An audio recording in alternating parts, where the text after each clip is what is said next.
हाँ जी। गुरु जी, आज जिस तरह से ये रजिस्टर करने के लिए मामला आया है, उस पर आपका क्या नहीं, हमारा क्या कहना है, कोर्ट का अपना प्रोसीजर है। कोर्ट के प्रोसीजर के अनुसार जो शिकायत आई है उसका निस्तारण करने के लिए उसको दर्ज कर लिया होगा।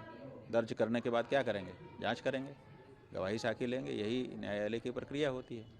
तो जो बनावटी चीज़ उनके सामने लाई गई है, हम लोगों ने उसकी बनावटी होने के बारे में कोर्ट को बता दिया है। जो पॉक्सो एक्ट की धारा 22 है उसमें ये प्रावधान है कि अगर कोई बनावटी केस लेकर के आता है तो आप जा सकते हो कोर्ट में। तो हम लोग जा कर के वहाँ बता चुके हैं। अब जब उसको दर्ज करेंगे तभी तो जांच होगी, तभी तो गवाही साखी होगी। बिना दर्ज किए तो ये सब हो नहीं सकता है। तो उन्होंने दर्ज कर लिया है, जो प्रोसीजर है उसको पूरा करेंगे। उस प्रोसीजर के अंदर ही साफ हो जाएगा कि ये कहानी सही है कि झूठी है। गुरु जी, जिन्होंने ये आपके ऊपर आरोप लगाए उनके आपराधिक कुछ मामले हैं? ऐसा है कि जो आशुतोष नाम के व्यक्ति हैं उनका हिस्ट्री शीटर के रूप में नाम शामली ज़िले के कांधला थाना, उत्तर प्रदेश का शामली ज़िला है, उसका कांधला थाना है, उसमें दर्ज है। और बहुत सारे लोग ऐसे हैं जो भुक्तभोगी हैं, जो कह रहे हैं हमारे ऊपर इन्होंने झूठा केस किया, हमारे ऊपर इन्होंने झूठा केस किया। इनकी ये प्रवृत्ति ही है, झूठा केस दर्ज करना और उगाही करना, लोगों को परेशान करना। इसी से इनका परिवार चल रहा है। ऐसे लोगों को रामभद्राचार्य, जो अपने आप को जगत गुरु कहते हैं, वो चेला बनाते हैं और चेला बना करके शंकराचार्य, जो सनातन धर्म का सर्वोच्च गुरु है, उसके ऊपर आरोप लगवाते हैं। तो ये जो हमारे ऊपर आक्षेप लगाया गया है, ये किसी विधर्मी के द्वारा नहीं लगाया गया है, ये अपने आप को जगत गुरु कहने वाले के चेले के द्वारा लगाया गया है।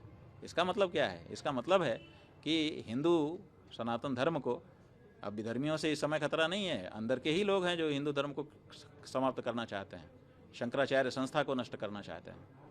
इसलिए जनता को अब इनसे सावधान रहने की ज़रूरत है। माघ मेले के बाद ही गुरु जी लगातार आपके ऊपर इस तरह भाई लगातार हम अपनी आवाज़ बढ़ा रहे हैं और वो लोग डिग्री बढ़ा रहे हैं, यही हो रहा है। जितनी तेजी से गुरु जी जो प्रश्न हम उठा रहे हैं, देखिए आप शुरू से अगर नज़र रखे होंगे तो आपको पता होगा कि जो प्रश्न हमने गौ माता की रक्षा के संदर्भ में उठाए, उसका किसी का जवाब तो किसी ने नहीं दिया। केवल हमारे ऊपर डिग्री बढ़ाते चले जा रहे हैं, दबाते चले जा रहे हैं। ये हो रहा है। ये क्या तरीका है? अरे हम शंकराचार्य हैं कि नहीं हैं, ये प्रश्न ही क्या था?